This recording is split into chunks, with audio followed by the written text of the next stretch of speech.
আজ জমিয়ত উলামায়ে হিন্দের পক্ষ থেকে আয়োজন করা হয়েছে এক ফ্রি চিকিৎসা শিবির, যাতে গরিব অসহায় মানুষের হাতে পৌঁছে যায় প্রয়োজনীয় চিকিৎসা ও ঔষধ। জমিয়ত উলামায়ে হিন্দ শুধু ধর্ম নয়, মানবতার সেবাকেই মূল ধর্ম মনে করে। আজকের এই ফ্রি মেডিকেল ক্যাম্প তারই একটা ছোট্ট প্রয়াস। ইনশাল্লাহ ভবিষ্যতেও এইভাবে মানুষের পাশে থাকবে বলে জানান দক্ষিণ 24 পরগনা বিষ্ণুপুর 2 ব্লকের নবনির্বাচিত সম্পাদক কারি আশিকুর রহমান এবং জমিয়তের কর্মী হাশেম আলী শেখ, মুশিবুর গাজী, সারাফত মণ্ডল এবং নাজিমুদ্দিন শেখ, আসলাম গাজী, আমিরুল গাজী ও রিয়াজুল মোল্লার নেতৃত্বে ফ্রিতে চিকিৎসা দেওয়া হলো পরশর গাজী পাড়ায়। মানুষ খুব খুশি। জমিয়তের প্রতি ভালোবাসা মানুষের আরও বেড়ে গেল এবং ডাক্তার আকিল আনসারির জন্য সকলের কাছে দোয়ার আবেদন রইল। এ ব্যাপারে জমিয়তের কর্মকর্তারা কি বললেন চলুন শুনে নেব।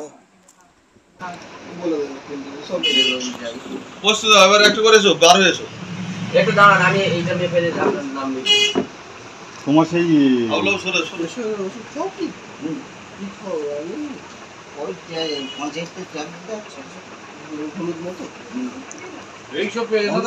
সবাই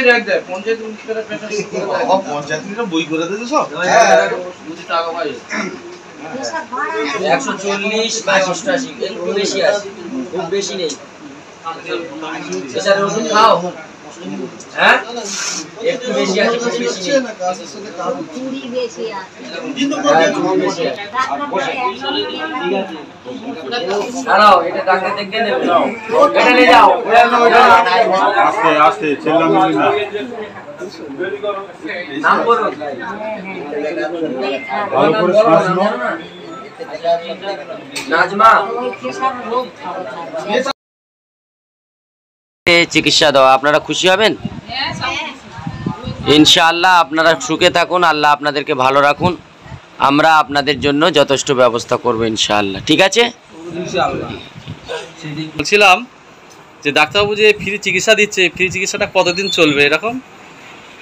আলহামদুলিল্লাহ, আমরা জমিয়তের পক্ষ থেকে সকলকে সাধুবাদ জানাই। আল্লাহ তাআলা আমার ভাইকে কবুল করুন, সে ডাক্তার MBBS হয়েছেন এবং সমাজের সেবা করছেন, আল্লাহ তার এর খেদমতকে কবুল করুন। জমিয়ত উলামায়ে হিন্দের পক্ষ থেকে আমরা চেষ্টা করব প্রতি মাসে একবার করে ফ্রি করাবার। সকলের কাছে দোয়ার প্রার্থী যে সকলে দোয়া করবেন যেন আমরা এইভাবে সকলের সেবা করতে পারি। জমিয়ত উলামায়ে হিন্দ এমন একটা সংগঠন মানুষের পাশে থাকে। আজ আমার ভাই ডাক্তার MBBS হয়েছে, ডাক্তার আকিল আনসারি, আগামীতে আরও পড়াশোনা করছেন যাতে সে MDটা কমপ্লিট করতে পারে।